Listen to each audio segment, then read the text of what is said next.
C'est une joie, j'espère que vous allez bien. Une fois de plus, on se retrouve à distance. C'est toujours un contexte particulier parce qu'on ne peut pas se voir physiquement. On espère que ce ne sera pas très longtemps. On prie pour ça en tout cas. On sait que malheureusement, la pandémie n'est pas encore finie, ce n'est pas encore derrière nous. On continue de faire attention. Il paraît que le pic, ce sera le week-end prochain, mais alors on veut protéger les uns les autres. Comme vous avez vu durant les annonces, on essaie de maintenir la vitalité de l'Église, malgré les rencontres à distance. On s'adapte, on se réinvente. Mais par-dessus tout, on veut vivre la vie avec notre Dieu. Je vous invite ce matin à ouvrir avec moi le livre de Jacques et l'épître de Jacques. Et durant plusieurs dimanches, on va aborder, on va étudier ensemble, on va méditer ensemble sur ce livre extraordinaire. Aussi bien moi qui prêche aujourd'hui ou bien les anciens qui vont certainement prêcher dans les semaines qui vont venir. On va se focaliser pendant plusieurs semaines ou quelques mois sur ce message, sur ce livre. Alors, il n'y a pas de teasing, on vous annonce, vous pourrez prendre du temps, relire ce livre-là et ensemble on va laisser Dieu nous parler au travers du livre de Jacques. Alors j'ai intitulé cette série « Une vie chrétienne accomplie ». Parce que lorsqu'on lit ce livre, au cœur de l'épître de Jacques, on réalise une chose, c'est que tout au long de ce livre, Jacques veut une seule chose, des chrétiens qui deviennent matures, des chrétiens qui sont accomplis et des chrétiens qui marchent avec leur Dieu. Et c'est un livre très pratique. Pourquoi ? Parce qu'il aborde des questions très pratiques de notre vie au quotidien. Jacques va aborder des aspects pratiques tels que fais attention à ta façon de parler, il va parler de l'épreuve, il va parler de la joie, de la sagesse, de l'humilité. Il va aborder tellement d'aspects qui sont essentiels pour notre vie. Et on réalise en fait que tout au long de ce livre, Jacques donne en quelque sorte les marqueurs d'une véritable vie chrétienne. Et c'est pour ça que moi j'ai intitulé ce message et cette série qu'on va aborder chacun avec une thématique en particulier, une vie chrétienne accomplie. Parce que c'est notre but, c'est notre soif et c'est notre désir à chacun d'entre nous. Mais si je reviens un peu au contexte dans lequel Jacques il a écrit cette épître avant qu'on lise la Bible ce matin et que je prie avant d'aller plus loin, on se rend compte que Jacques écrit ce livre-ci lorsque les chrétiens sont dispersés. Certainement, pour plusieurs spécialistes de la Bible, il a écrit cela juste après la persécution. Et les chrétiens qui avaient l'habitude de se retrouver ensemble, de manger ensemble, de louer Dieu ensemble, de prier ensemble, d'étudier la Bible, comme la Bible nous le dit dans Acte 2, chaque jour dans les temples, eh bien la persécution va venir, ils vont être en quelque sorte dispersés. Ils vont être repartis un peu partout dans l'Empire romain, et en fonction de là où ils étaient, et Jacques écrit une lettre afin de les encourager, afin de leur donner des éléments concrets, pratiques. Certains disent que c'est les livres qui parlent de la foi en action, en contradiction peut-être aux épîtres de Paul, lorsqu'il parle de la foi uniquement qu'on reçoit, mais les deux sont complémentaires. Et tout au long de ce chapitre, je voudrais vous inviter, mes frères et mes sœurs, mes amis, à relire durant les semaines qui viennent, les mois qui viennent, à reméditer ce livre, à laisser Dieu vous parler et surtout vous nourrir au travers de cette parole. Et lorsqu'on se retrouvera les dimanches pour méditer la parole ensemble, eh bien certainement vous serez encore des clés et des éléments en particulier. Ce matin, je vous invite à lire avec moi Jacques chapitre 1 du verset 1 au verset 4. Jacques chapitre 1 du verset 1 au verset 4. Le texte va s'afficher. Il est écrit « De la part de Jacques, serviteur de Dieu et du Seigneur Jésus-Christ, aux 12 tribus dispersées, salut. Mes frères et sœurs, considérez comme un sujet de joie complète les diverses épreuves auxquelles vous pouvez être exposés. Sachant que la mise à l'épreuve de votre foi produit la persévérance. Mais il faut que la persévérance accomplisse parfaitement sa tâche afin que vous soyez parfaitement qualifiés, sans défaut et qu'il ne vous manque rien. Amen. Seigneur, nous te prions pour ces instants. Je te prie pour ta parole. Je prie qu'elle nous parle. Je prie que ces mots de Jacques, de l'apôtre Jacques, qui résonnent plus de 2000 ans plus tard, Seigneur, nous parlent encore ce matin. nous transforme et nous conduise encore à faire des chemins extraordinaires avec toi. Et surtout, nous donne d'avoir une vie chrétienne accomplie. Amen. Comme on a pu le voir, dès les 2 premiers versets de ce livre, Jacques dit, de la part de Jacques, serviteur de Dieu et du Seigneur Jésus-Christ, aux 12 tribus d'Israël. Jacques ne s'attarde pas trop sur son titre, sur sa personne, sur qui il est. Pourquoi? Parce que Jacques était certainement l'un des responsables spirituels de Jérusalem. Il est reconnu comme l'évêque de Jérusalem. C'est certainement lui qui était un peu le responsable spirituel de cette belle église de Jérusalem. Et donc, c'était quelqu'un qui était reconnu et approuvé de tous. On reconnaissait que c'était un serviteur, c'était le frère du Seigneur Jésus. Et les premières paroles de Jacques correspondent au titre de mon message. Il dit, mes frères et sœurs, considérez comme un sujet de joie complète les diverses épreuves auxquelles vous pouvez être confrontés. Et le thème de mon message ce matin, c'est la joie dans l'épreuve. La joie dans l'épreuve. Jacques, il est direct. Il ne passe pas par 4 chemins. Il dit, c'est vrai, vous êtes éprouvés, mais considérez ce que vous vivez comme un sujet de joie. Assez paradoxal, parce que lorsque on pense à l'épreuve, on pense plutôt aux situations qui sont inconfortables, aux situations qui sont stressantes, on pense aux situations qui sont désagréables, et la seule chose qu'on a envie, c'est que l'épreuve cesse. Ce qu'on veut, c'est que ça s'arrête. Ce n'est pas une situation dans laquelle on chante, on danse, on se réjouit. Mais pourquoi Jacques nous invite-t-il à nous réjouir dans l'épreuve? Comment peux-tu nous dire, considérer, et d'autres versions mettent davantage l'accent dessus, que lorsque vous passez par diverses épreuves, je crois que c'est la version Semeur qui dit cela, réjouissez-vous plutôt. Ça veut dire, non, Seigneur, je me réjouis quand je suis en train de manger un bon repas, je me réjouis quand je suis en vacances, je me réjouis quand mon compte en banque se porte bien, je me réjouis quand j'ai un bon travail, j'ai l'occasion de bénir Dieu. Comment Jacques peut-il d'entrée de jeu me dire que quand je souffre et quand je suis dans l'épreuve, je dois me réjouir? Ce n'est pas ce qu'on a envie. Pour autant, c'est l'un des marqueurs du chrétien accompli. C'est celui-là qui ne laisse pas sa joie être déterminée par ce qu'il vit, mais par ce qu'il est et par son Dieu. Et tout au long de ce message, je voudrais répondre avec vous à cette question. Pourquoi devons-nous nous réjouir dans l'épreuve? Et je veux aborder 3 éléments. Premièrement, parce que le chrétien normal connaît l'épreuve. Ensuite, parce que cette épreuve est amenée à transformer son caractère. Et enfin, que c'est le caractère qui fait davantage notre maturité en Christ. La première chose, ne perdez pas votre joie. Le chrétien accompli connaît l'épreuve. C'est mon premier point.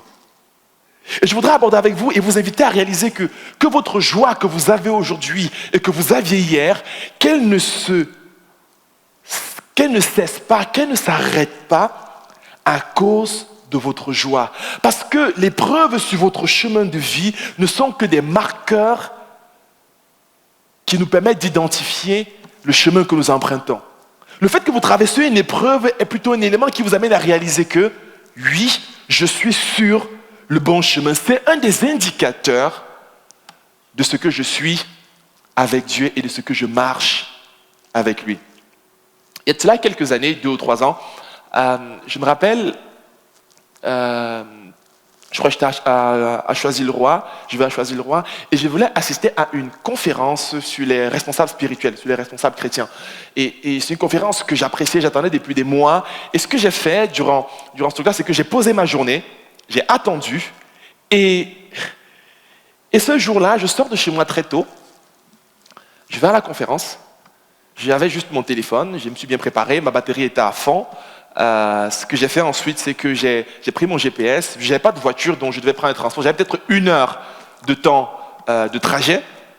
Ensuite, moi je prends le trajet et je me dirige justement où je vais.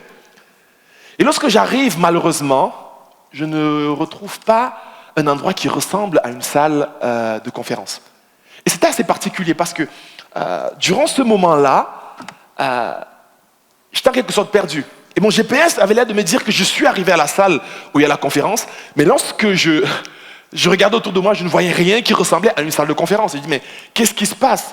Et j'ai tourné en rond pendant plus d'1 heure parce que je cherchais une salle. Rien ne me disait que c'était le cas. Après, j'ai fini par retourner sur le site internet. J'ai retrouvé l'adresse exacte. J'ai retrouvé le numéro d'un des organisateurs. Je l'ai appelé et j'ai dit, écoutez, je suis devant la salle, je ne trouve pas de salle.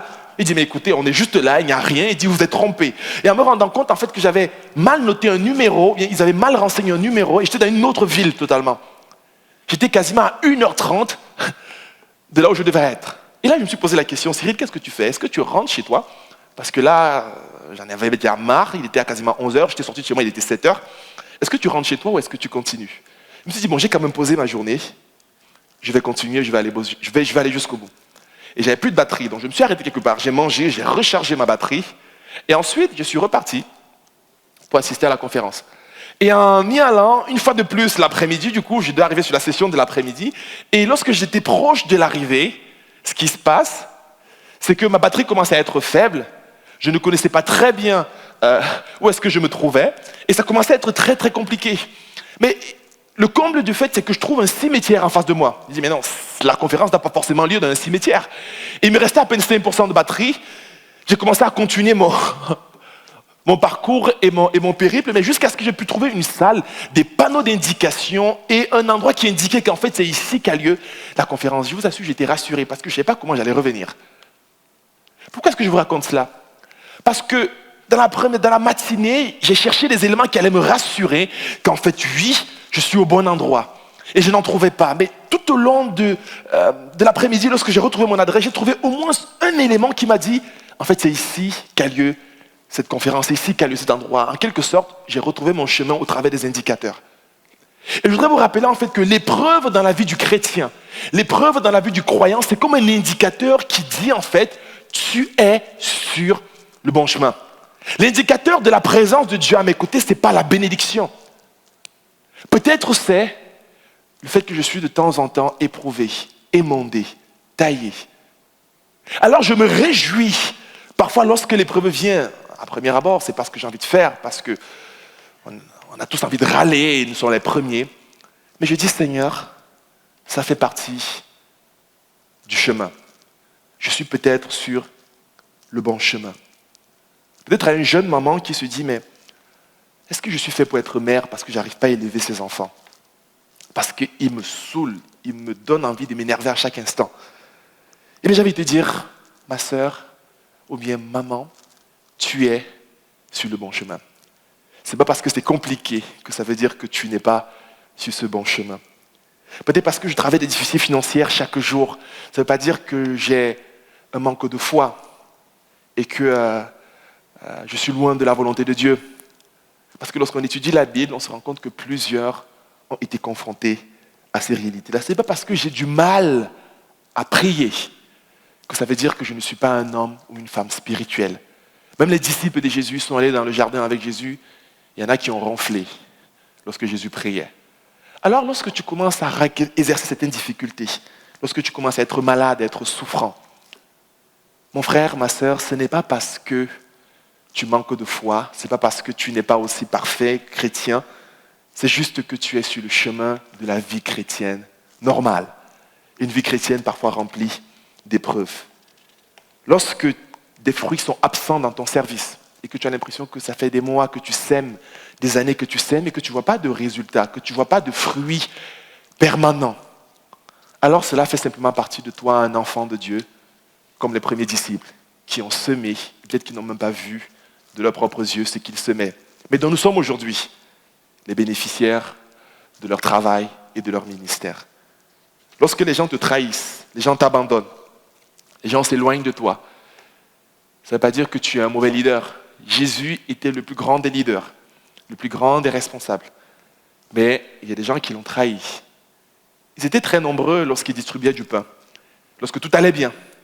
Ils étaient très nombreux lorsqu'il y avait près de 70 disciples. Ensuite, il y a eu une réduction.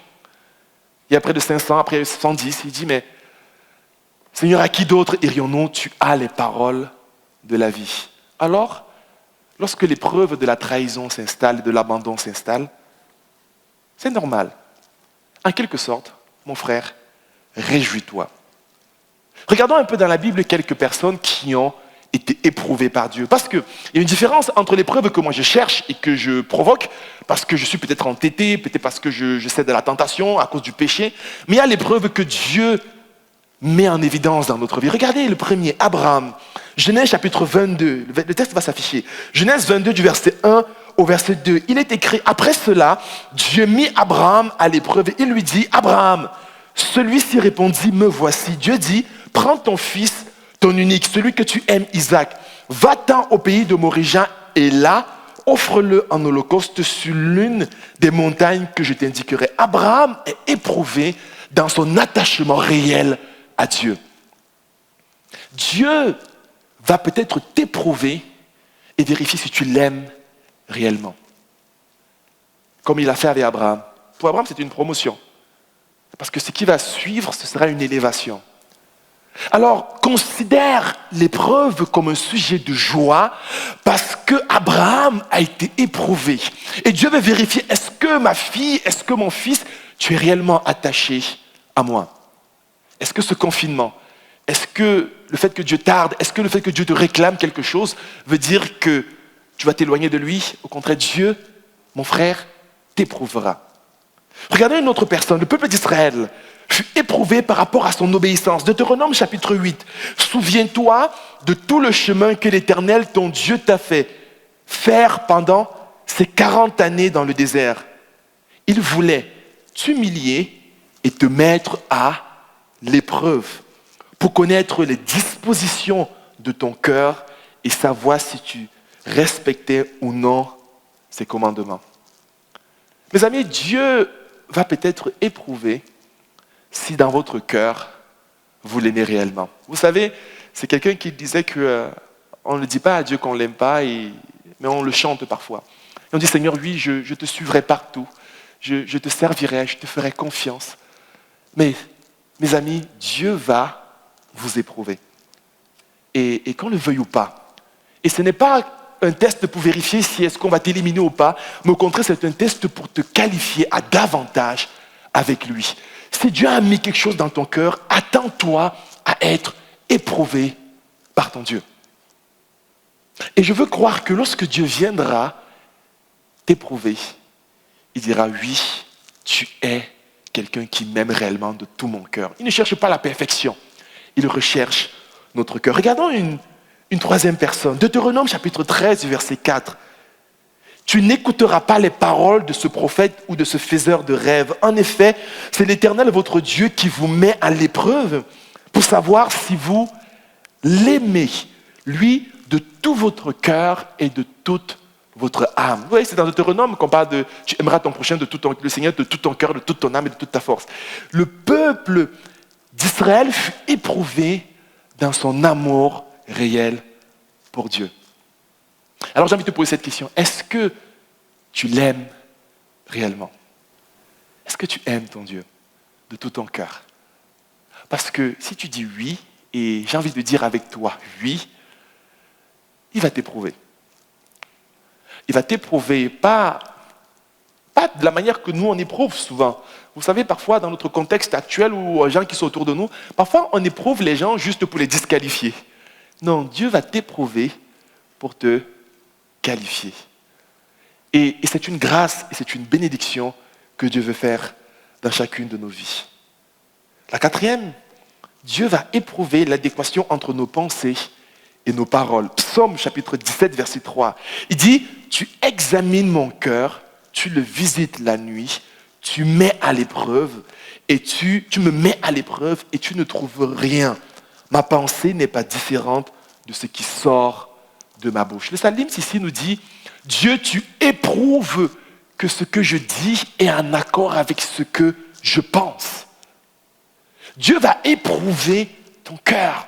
Dieu va éprouver ton âme. Dieu va éprouver ce que tu dis, tes paroles. Est-ce que ton oui est un oui ou est-ce que ton oui est un oui mais? Est un oui conditionné? Parce que Dieu, mes amis, lorsqu'il nous éprouve, ce n'est pas pour nous éloigner. Au contraire, c'est pour nous affermir. Alors, lorsque Dieu t'éprouve, réjouis-toi ou bien ne perds pas ta joie parce que Dieu t'éprouve. Ne perds pas ta joie parce que Dieu vient vérifier si est-ce que ce que tu dis est réel. Ne perds pas ta joie lorsque tu dis, Seigneur, je te donnerai ma vie et qu'il te dit, donne-moi 1 heure. Et qu'il te supprime 1 heure. Je me rappelle quand mon fils est né, mon premier fils Nathan, j'ai commencé à travailler, je priais pour que Dieu m'aide à me réveiller tôt. Pour pouvoir, parce que les journées s'enchaînaient très vite, je voudrais prendre le temps de pouvoir me lever davantage beaucoup plus tôt et pouvoir passer du temps avec le Seigneur avant que la journée ne commence. Et quand mon fils est né, ses premières nuits, pour ceux qui sont jeunes parents ou bien qui ont des enfants qui sont encore en bas âge, ils savent que parfois la nuit, les enfants ne dorment pas du coup très vite. Et il était le premier à se lever. Et il se levait, il criait. Et puis, comme j'étais le premier qui était proche de la porte, j'avais choisi une bonne place dans la chambre à côté de mon épouse. Je voulais être proche de la porte, bien sûr. Du coup, c'était plus facile. Bon, c'est toi qui es plus proche, vas-y, va le réveiller. C'était plus pratique. Et en même temps, je faisais l'homme, donc c'est moi qui me lève et qui prend soin de mon fils. Mais il me faisait de ces réveils étonnants. 2 heures du matin, 3 heures du matin, 4 heures du matin. Et il se réveille, il faut le bercer, il faut l'amener à dormir. Et je commençais à râler, je commençais à être éprouvé dans mon désir réel de me lever tôt. Jusqu'à ce qu'un jour, ça vienne à mon cœur et dit, écoute, tu voulais te réveiller tôt, mais vas-y, tu es là, réveille-toi tôt. Vas-y, prie. Qu'est-ce que j'allais dire? Je pouvais juste que prier. J'avais l'impression qu'il se réveillait à la même heure. On dirait que le Saint-Esprit l'avait réveillé spécialement pour moi. Et donc j'ai commencé à prier avec lui. J'ai commencé à considérer son cri du matin, non pas comme une épreuve douloureuse, mais comme une joie d'aller rencontrer mon Dieu avec mon fils. Je vous assure, ce n'était pas comme ça que je parlais durant ce moment-là. C'est avec du recul qu'on peut le dire comme ça. Parce qu'à ce moment-là, on veut juste dormir parce que la journée sera trop longue plus tard. Mais Dieu va vous éprouver, je ne sais pas comment, mais il va vous éprouver afin que vous vérifiez si ce que vous dites dans votre cœur est vrai. C'est un principe spirituel. Et on lit le verset. Regardez avec moi le dernier exemple que je voudrais partager. Jean chapitre 5, du verset 5 au verset 6. Jésus leva les yeux et vit une grande foule venir vers lui. Il dit à Philippe, où achèterons-nous des pains pour que ces gens aient à manger? Il disait cela pour les mettre à l'épreuve, car lui-même savait ce qu'il allait faire. Dieu dit à Philippe, Jésus dit à Philippe, Philippe, où est-ce qu'on va manger? Comment est-ce qu'on fait pour nourrir ces personnes? Et dans la Bible, on voit souvent Dieu avoir ces questions rhétoriques. En fait, il pose la question, mais on sait que Dieu connaît déjà la réponse. Et il dit, mais vraiment, qu'est-ce qu'on peut faire pour nourrir les gens là? La Bible dit qu'il a fait pour vérifier, pour mettre à l'épreuve Philippe, pour mettre sa foi en action. Dieu va éprouver votre foi en action. Dieu va éprouver votre obéissance, votre fidélité, votre capacité de croire en lui ou pas. Alors faites attention lorsque le Seigneur Jésus commence à vous poser des questions. Parce que bien sûr, il connaît déjà la réponse, mais surtout, il veut voir si votre foi est en action. Alors, si je peux te poser la question ce matin, qu'est-ce qui vole ta joie? Qu'est-ce qui vole ta bonne humeur? Qu'est-ce qui t'empêche ce matin d'être content, d'être dans la joie? Qu'est-ce qui t'empêche là, à ce moment précis, toi qui écoutes, peut-être tu écouteras plus tard, qu'est-ce qui t'empêche d'être dans la joie? Est-ce que c'est une épreuve sur le plan familial? Est-ce que c'est une épreuve sur le plan spirituel? Est-ce que c'est une épreuve financière ou professionnelle?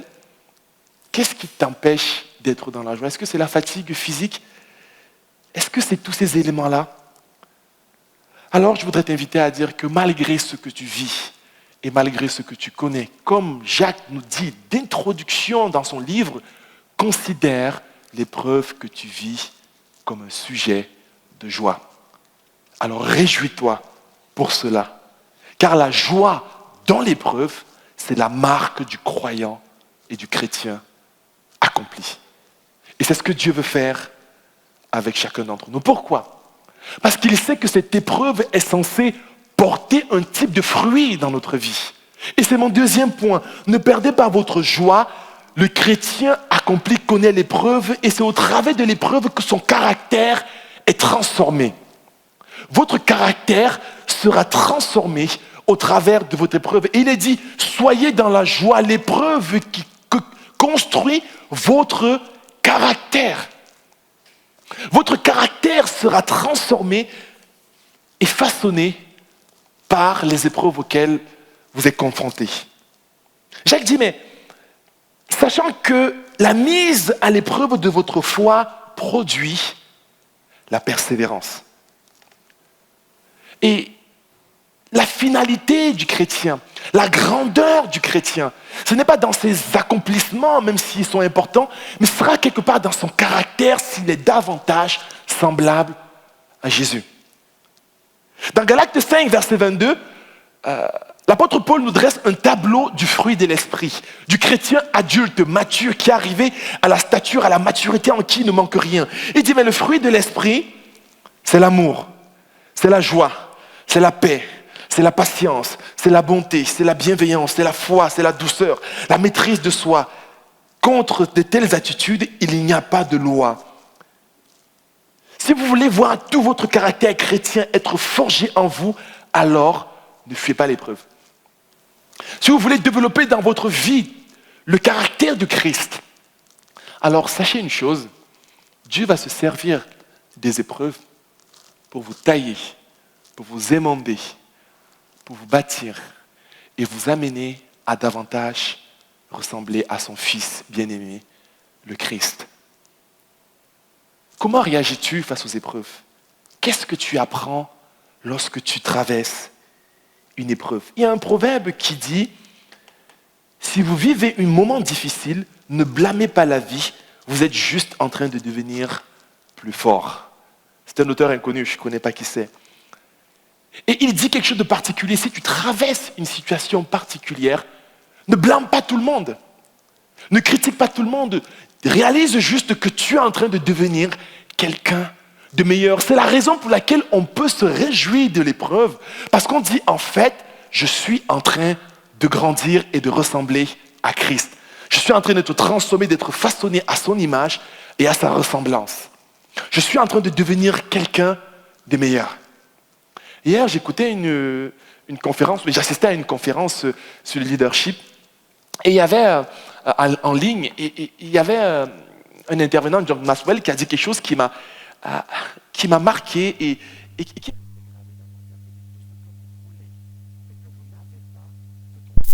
votre zone de confort. Tout ce qui vous sépare entre tout ce que vous aimeriez avoir dans votre vie au quotidien et le fait que vous ne l'avez pas, c'est que ce que vous voulez se trouve en dehors de votre zone de confort actuelle. Alors pour pouvoir saisir ce que Dieu peut-être vous conduit, ce que Dieu vous communique, il faudra en quelque sorte sortir de votre zone de confort. Et il disait quelque chose de particulier, c'est que l'une des réalités de cette crise et de cette pandémie, c'est qu'elle nous a bousculés naturellement dans les zones de confort.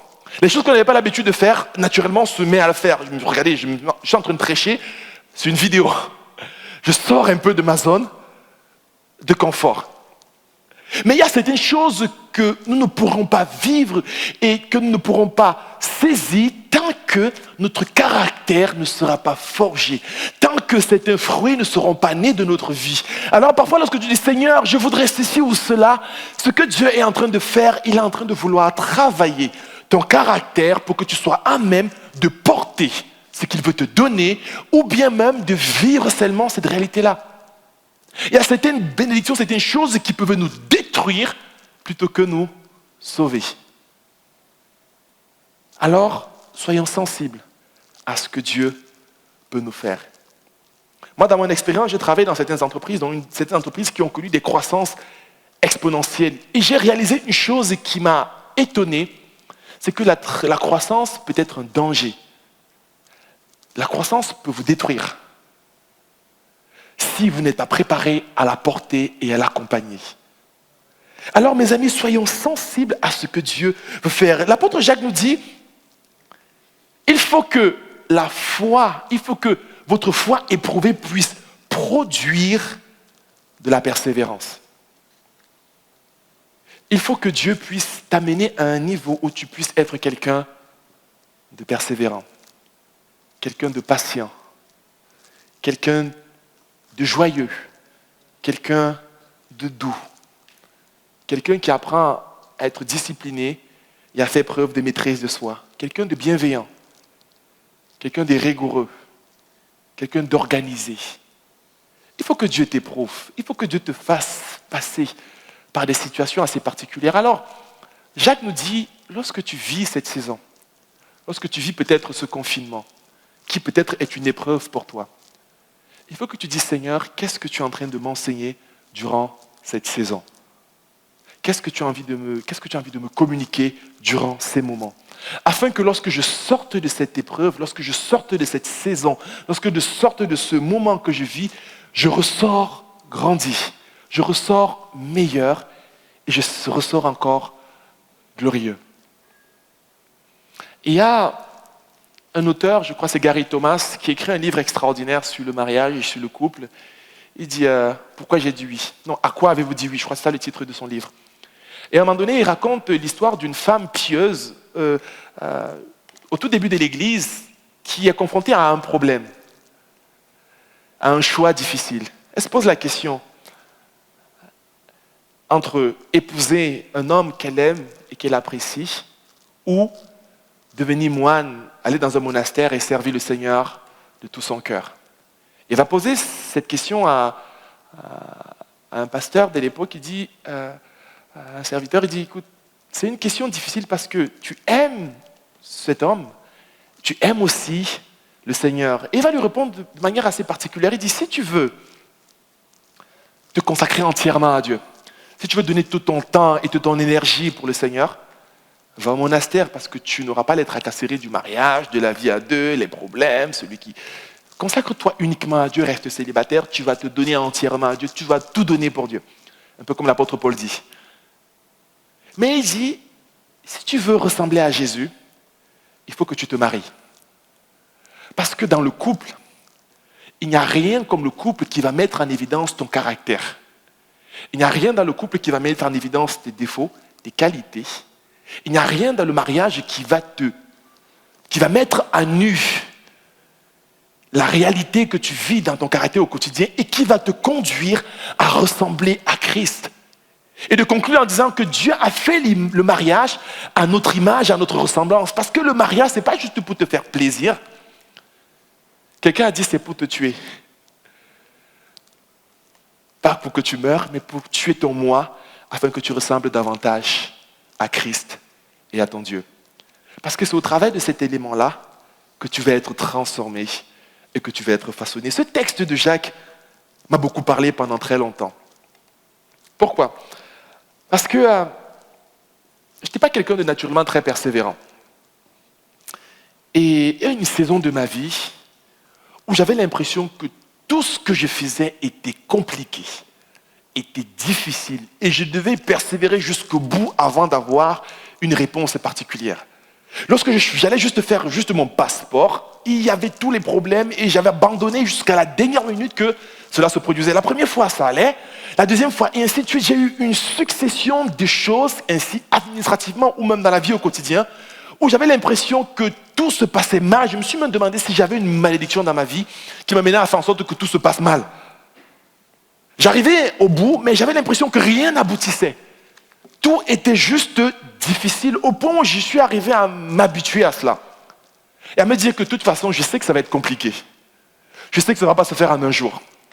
Je sais que je vais devoir suer, transpirer avant d'avoir cette chose-là. Et naturellement, au travers de toutes ces épreuves-là, aujourd'hui, lorsque je vis, lorsque je fais un projet, lorsque je commence quelque chose, je m'attends naturellement à la difficulté. Je m'attends à ce que ça ne se passe pas comme j'ai prévu. Je m'attends à ce que ce soit compliqué. Au point où quand ça se passe rapidement, je me dis, mais est-ce qu'il y a un problème ou quoi? C'est trop facile. C'est mon histoire avec Dieu. Et je veux croire que tout ce que vous vivez, tout ce que vous traversez, mes frères et mes sœurs, ce que vous vivez au quotidien, ne négligez pas cela. Dieu utilise cela pour vous bâtir. Tout le monde aimerait avoir le ministère de Moïse dans la Bible. Mais la Bible nous dit que c'était l'homme le plus humble sur la terre. Mais n'oublions pas qu'il a dû passer par la chaleur du désert. Il a dû assumer les conséquences de sa précipitation et de son impatience en tuant son frère juif, son frère plutôt égyptien. Il a dû apprendre le fait d'être berger dans le désert. Et donc, pendant plusieurs années, 40 ans, il va être en train d'errer. Avant d'atteindre ce qu'il a vécu, il va passer dans la fournaise de Dieu. Certains aimeraient avoir l'audace et l'esprit de conquête de David. Mais David a dû vivre l'épreuve du rejet, de la fuite et de l'exil. C'est d'ailleurs la différence fondamentale qu'on va voir entre le roi David et le roi Saül. Le roi Saül, il est arrivé rapidement, directement, il accédait au trône. Il était très beau, il avait des dons de prophétie, et il agissait de telle ou telle manière, et naturellement, il a accédé rapidement au trône, même s'il ne voulait pas le faire. Mais la différence fondamentale entre lui et David, c'est que David, il a galéré avant d'être roi. Il s'est passé près de 17 ans. Ou 13 ans plutôt. Il a reçu l'appel à 13 ans, il était roi à 30 ans. Donc, il s'est passé près de 13 ans avant que David commence à régner. Alors, il se passera du temps entre ce que Dieu vous appelle et le chemin que vous allez parcourir ensemble. C'est la raison pour laquelle je dis, réjouissez-vous lorsque vous traversez une épreuve. Vos épreuves actuelles, retenez ceci, vos épreuves actuelles vous qualifient pour vos missions de demain. Ne négligez pas l'école de cette vie. Et même lorsqu'on est à l'école, lorsqu'on va en cours, lorsqu'on est enseignant, on sait que l'épreuve, ce n'est pas pour punir les enfants. Au contraire, c'est pour leur permettre de passer à la classe supérieure. Alors lorsqu'une épreuve commence à arriver dans ta vie, réjouis-toi parce que tu t'apprêtes à passer une promotion. Tu t'apprêtes simplement à aller à la classe supérieure. Et Dieu ne te donnera pas une épreuve qui soit au-delà de ce que tu vis. Alors, mon ami, sois dans la joie lorsque Dieu décide de t'éprouver. Peut-être pour toi, ça voudra dire accepter d'être évalué ou critiqué. Peut-être que ce sera ça ton épreuve. Peut-être d'accepter que ta femme te dise certaines choses que tu n'as pas envie d'entendre. Peut-être que tes enfants ou ton mari te disent quelque chose que tu n'aimerais pas entendre. Peut-être ce sera pour toi d'accepter d'être remis en question sur certains domaines, de dire, Seigneur, est-ce que je suis en train de faire la bonne chose? Est-ce que je peux lever la tête et ne pas faire l'autruche et me tenir là et dire, Seigneur, oui, peut-être là, cette épreuve-ci, tu m'enseignes. Au lieu de chercher à sortir rapidement de l'épreuve, recherchez à comprendre ce pourquoi Dieu vous fait passer par là et nous accompagne. Alors, c'est vrai pour notre vie, c'est vrai pour notre Église, c'est vrai pour ton ministère, c'est vrai pour cette saison peut-être éprouvante qu'on vit et qu'on traverse. Je ne dis pas que c'est forcément Dieu qui nous éprouve, loin de là. Mais je dis qu'en toutes circonstances, Dieu est prêt à nous parler et à nous enseigner. Alors, qu'est-ce que Dieu te dit en ce moment? Et commence à te réjouir. Cela te permettra de prendre de l'altitude face aux défis auxquels tu es confronté. Le troisième point, et ce sera mon dernier, réjouissez-vous car la maturité chrétienne, c'est la maturité de notre caractère. Jacques dira, mais il faut que la persévérance accomplisse parfaitement sa tâche, afin que vous soyez parfaitement qualifiés, sans défaut, et qu'il ne vous manque rien. Une fois le caractère formé, la finalité, c'est qu'elle nous conduit à une vie chrétienne accomplie. Dieu veut que tu sois un chrétien mûr, mature, solide, enraciné. Et Jacques nous rappelle en fait dans son texte que il y a certaines choses dans notre vie, il y a certaines choses dans ta vie que tu ne pourras accomplir que lorsque tu auras développé le tempérament de la persévérance. Il y a certaines choses que tu ne pourras vivre et accomplir que lorsque tu pourras être patient, que lorsque tu pourras être joyeux. Parce que si dès qu'on piétine ton pied, tu te mets en colère et tu t'enflammes sur tout le monde, il y a certaines choses que tu ne pourras pas accomplir. Tu ne seras pas encore accompli. Alors, ce que Dieu fait, la première chose, c'est qu'il te met dans une situation, il t'éprouve. Après t'avoir éprouvé, il fait naître en toi un caractère, des dispositions intérieures particulières. Et lorsque ces dispositions sont développées, il te permet d'accomplir certaines choses que tu ne peux pas accomplir aujourd'hui.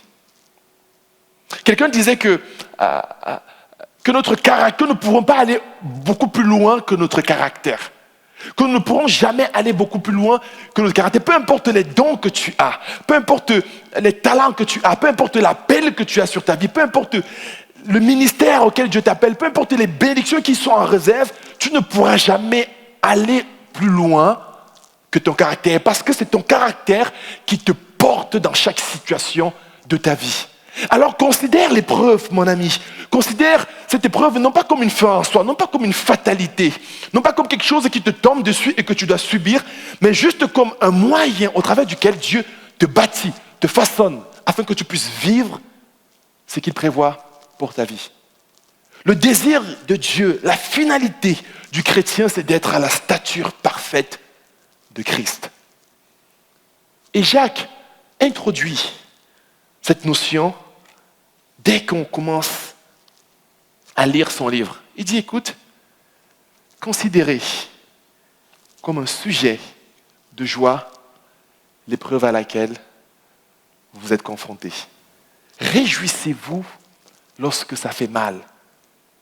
Réjouissez-vous lorsque vous ne comprenez pas Dieu. Réjouissez-vous lorsque vous êtes injustement peut-être accusé, parce que Dieu est votre justice. Considérez l'épreuve que vous vivez en ce moment comme un sujet de joie. C'est vrai, pour un temps, c'est compliqué. C'est difficile, je suis d'accord avec vous. Je ne vous dis pas que c'est facile. Mais dites-vous que Dieu a besoin simplement de prendre ta vie. Il a besoin comme un potier, de prendre cette vie et de pouvoir te façonner à ton image. J'ai cette petite feuille dans ma main. Si je voudrais la lancer à plus de 10 mètres, elle ne pourra pas arriver, vous êtes d'accord avec moi, parce que c'est du papier. À cause de la loi de la gravitation, elle ne pourra pas aller très loin. Je peux essayer, ça ne marchera pas. Mais si je veux qu'elle aille loin, si je veux qu'elle atteigne la cible, si je veux qu'elle touche le but, il faudrait que je change sa forme. Peut-être que je la plie, comme ça, que je la froisse bien. Maintenant, Daniel est en train de se demander si est-ce que je vais viser avec ce papier. Mais maintenant que je l'ai froissé, mais bien sûr, pour moi ça va, c'est facile, mais le papier est galère quand même, vous êtes d'accord avec moi. Le papier, il n'est pas content là, parce qu'il était tout frais, je l'ai froissé, je l'ai plié, parce que j'ai envie de le lancer. Et là, je peux me jouer au foot avec. Dieu va vous éprouver. Il va vous façonner, il va vous transformer. Et Jacques, lorsqu'il parlait à cette église qui était dispersée partout, lorsqu'il parlait aux croyants qui étaient froissés par tous les soucis de la vie, il est en train de leur dire, écoutez, considérez comme un sujet de joie l'épreuve dans laquelle vous êtes. Réjouissez-vous. Ne laissez pas votre joie partir. Ne laissez pas vos problèmes éloigner cette joie, éloigner ce privilège. Dieu dit, mon ami, ce matin, réjouis-toi. Non pas pour te réjouir, pour l'oublier, mais réjouis-toi parce que tu sais qu'il tient ta vie entre ses mains. Et Jésus dira que je vous grave sur la paume de ma main. Et je sais que vous ne pourrez pas être ravis. Personne ne pourra vous ravir. J'ai envie de finir avec ce verset, je ne l'ai pas préparé, mais je crois que je l'ai partagé vendredi dernier à notre réunion de prière. C'est dans Ésaïe chapitre 49, et il est dit que même si une femme oubliait, même si une femme oubliait son fils qu'elle allait, même si elle l'oubliait, il dit, moi, je ne t'oublierai jamais. C'est Ésaïe 49, verset 15. Il dit, une femme oublie-t-elle l'enfant qu'elle allait? N'a-t-elle pas compassion du fils qui est sorti de son ventre? Même si elle l'oubliait, moi, je ne l'oublierai jamais. Vois, je t'ai gravé sur mes mains, tes murailles sont constamment devant moi. Alors réjouis-toi lorsque ça fait mal. Réjouis-toi lorsque les choses ne se passent pas bien. Et ce matin, sois dans la joie, dans l'épreuve. Que le Seigneur te bénisse, qu'il te garde et qui te donne la joie dans ce temps d'épreuve. Je vais inviter l'équipe de louange à s'approcher. On va prendre un chant. Vous savez, on le fait maintenant. Après, Daniel viendra clôturer ce moment de culte, donnera quelques annonces de rappel ou en priant peut-être pour certains éléments, mais juste te dire, je ne sais pas ce que tu vis ce matin. Je ne sais pas ce qui vole ta joie. Je ne sais pas ce qui te perturbe. Mais je sais une chose, mon ami, c'est que peu importe la maladie, peu importe l'épreuve, peu importe les défis, sache que tu peux être dans la joie malgré le fait que tu sois dans l'épreuve. Et Dieu fait de toi un chrétien accompli, un chrétien mature. Je vous ai dit, pendant les dimanches qui suivent, on va passer du temps dans l'épître de Jacques. Alors laissez cette épître vous parler, vous restaurer, vous conduire et par-dessus tout vous bénir maintenant, mais dans les semaines également qui viennent. Relisez-le, méditez-le, mémorisez-le. Laissez Dieu nous porter comme il a porté ces Hébreux qui étaient dispersés au travers des épîtres de l'apôtre Jacques. Prions ensemble. Seigneur Jésus, je te bénis pour ces instants. Je te bénis parce que tu es présent, Seigneur, et tu es celui qui nous porte dans l'épreuve. Tu es celui qui prend soin de nous. Et Jacques nous dit, Seigneur, au travers de ce passage, au travers de ce texte, que malgré l'épreuve que nous traversons, malgré ce que nous vivons, Seigneur, que nous devons être dans la joie. Alors, Seigneur, viens nous donner la joie qui vient du ciel, cette joie qui est le fruit du Saint-Esprit, cette joie que personne ne saurait imaginer, ne saurait fabriquer, cette joie qui vient d'en haut. Je prie pour mes frères et mes sœurs, peut-être qui m'écoutent en ligne ou qui sont là, Seigneur Jésus, et qui traversent une situation de pleurs difficiles, de douleur. Je prie, Seigneur, que tu les communiques ta joie. Je prie, mon Dieu, qu'ils réalisent, Seigneur, qu'ils sont cet enfant que tu allaites, Seigneur, et que tu prends soin et que tu graves sur tes bras. Je prie, mon Dieu, que l'épreuve ne fait pas tomber notre louange. Au contraire, que les murmures soient transformés en cantiques de louange. Que les problèmes, Seigneur, au contraire, proclament ta grandeur et ta fidélité. Nous voulons proclamer la joie là où il y a des pleurs, la restauration là où il y a l'abandon, la force là où la faiblesse s'installe. Et nous voulons nous confier en toi. Amen. Peut-être tu es là ce matin, tu nous écoutes, avant d'aller plus loin, tu n'as pas encore donné ton cœur à Jésus. Je le fais tous les dimanches. Je ne sais pas si peut-être tu es là, tu ne sais pas qui est Dieu. Peut-être tu traverses une situation difficile, peut-être tu as renié Dieu, tu es tombé par hasard même ici. Donne ton cœur à Dieu. Ça veut dire quoi? Ça veut simplement dire reviens à lui. Dieu est celui qui court après chacun d'entre nous. Peut-être tu as abandonné l'église, tu ne veux plus fréquenter l'église, tu as arrêté. Dieu te dit reviens dans sa maison. Il a envie de construire avec toi, il a envie de bâtir avec toi, il a envie de mettre une joie. Pas que celle que ce monde donne, celle que le ciel donne. Alors si c'est ton cas, engage-toi. Ne tarde pas, ne remets pas à demain. Aujourd'hui, décide de faire de Jésus ton Seigneur et surtout ta joie. Que le Seigneur vous bénisse.